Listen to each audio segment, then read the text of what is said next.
three major benefits to improving your credit if your credit score is below a 740 or you can't get the things that you want and need right now due to credit issues. So one is improving your living conditions. Your credit impacts where you live, what you drive, the opportunities that you have that you miss out on, and it doesn't have to stay that way. Number two, reducing your expenses. So if your credit isn't good and you have higher interest rates, now that's less money that you can save, less money that you have to invest.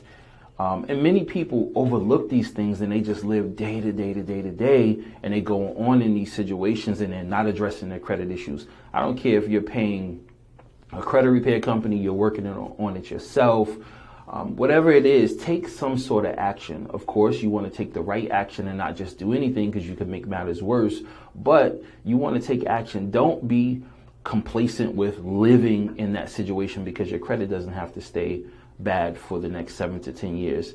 And the third thing is ending embarrassment, worry, inconvenience. Every time you go to fill out a credit application, you're worried about are you going to get approved, or you're embarrassed, or you pull back because you know that your credit isn't good.